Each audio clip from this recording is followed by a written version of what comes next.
my family. This is my mom, one of my little brothers, Isaac. My dad is filming, and then that's Nolan. We the people are the rightful masters of both the Congress and the courts, not to overthrow the Constitution, but to overthrow the men who pervert the Constitution.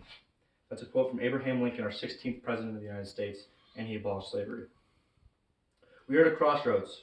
We are voting for elected officials seeking to crush the individual in hopes for the collective.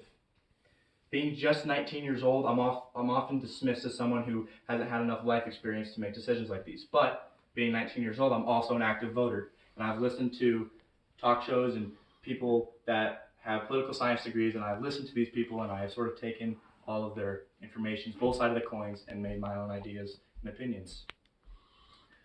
Today I want to discuss the reasons we have a government in place and the reasons that government should have limited power over us people. As voters of the future, we need to vote for policy that limits federal power. The government should be limited to the absolute necessity of us people. That includes a military for military purposes, and maybe an individual who can't get help from their family, community, or a religious organization. The government should be created to provide equal opportunity, not equal outcome. There's a difference between that, and people my age don't really understand that. Equal opportunity, not equal outcome. Dennis Prager, PragerU says, as a government grows in size and power, there will be ever-increasing amounts of corruption and individual liberty will decline. He says this because he's seen and read historical things over the evolution of humans, and he's understand that more power becomes more corruption. According to the United States Bureau of Statistics, 60% of voters under 30 are willing to sacrifice freedom for government safety.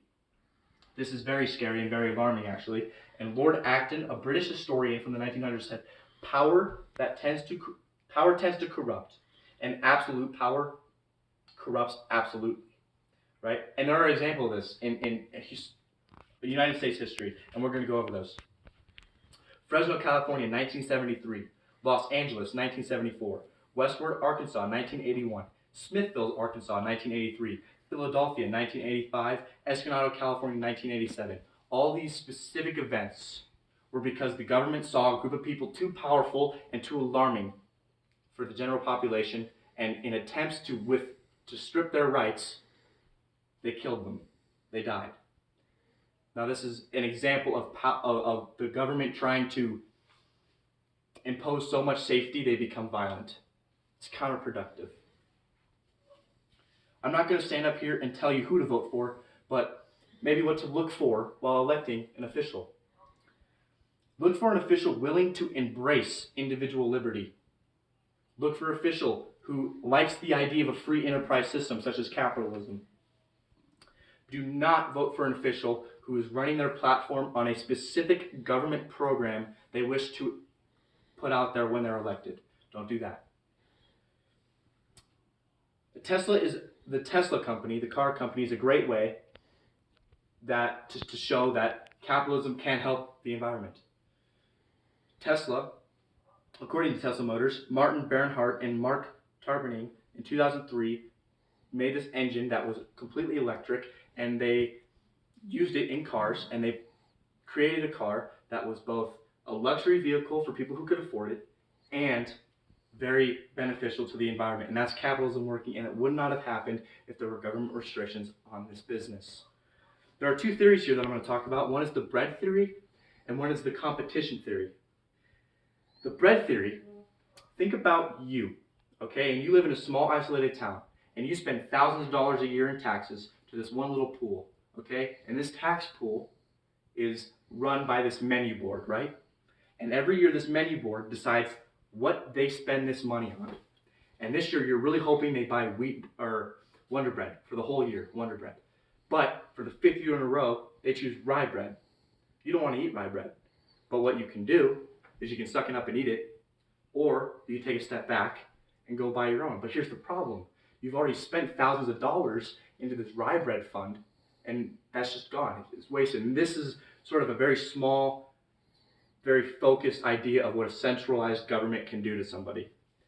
Here we have the competition theory, okay? Take an iPhone, for example. Okay, if we just had the iPhone, no Android, no Samsung, just the iPhone, we would all still be using the iPhone 4 or some sort of moderation of that, right?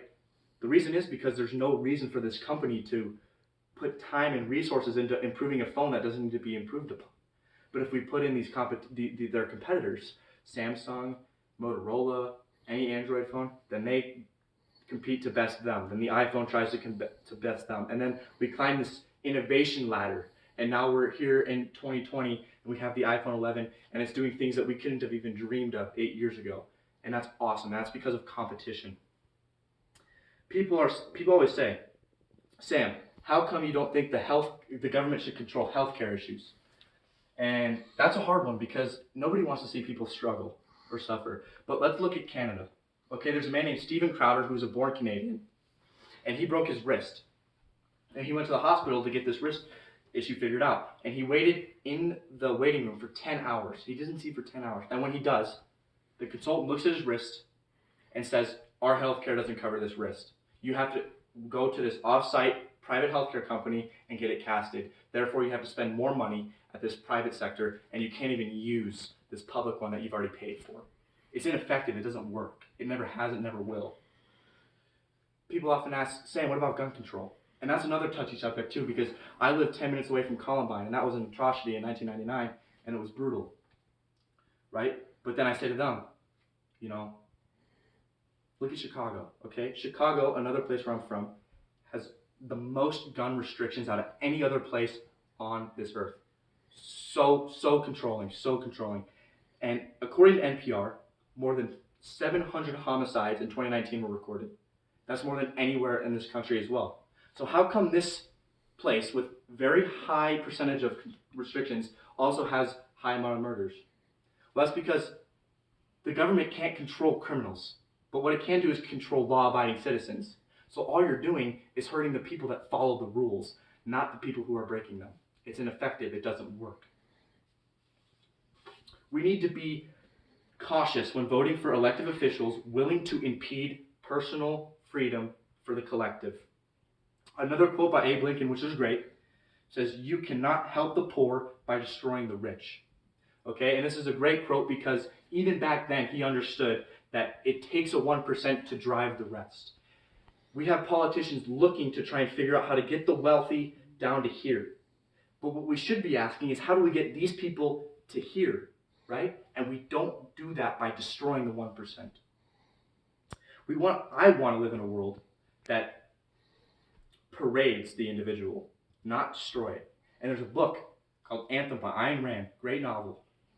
And it talks about this individual guy, okay? But he doesn't even have a name. His name is like Liberty 22465, let's say that. It's crazy. And the government chooses what he is supposed to do with his life, not himself.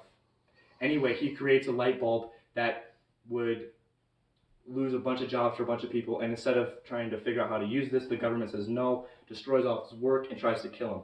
And this is in the future, so when he runs away from this sort of civilization, he finds a house that was like this. And in this house, he finds a book, and he starts reading the book, and he starts to cry. Well, he starts to cry because he sees the word I in it, right?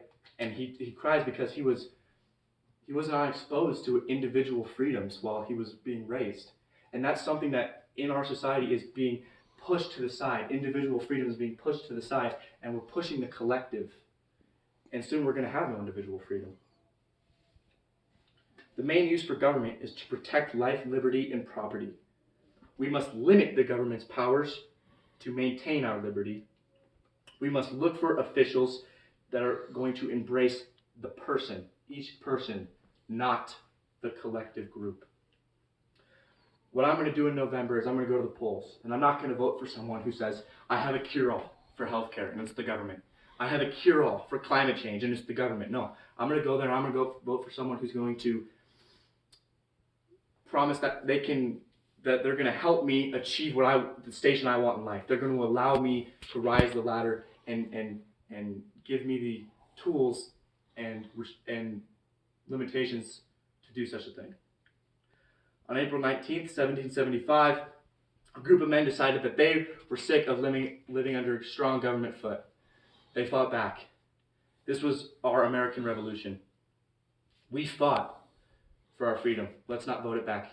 Let's not vote our freedom away. Thank you.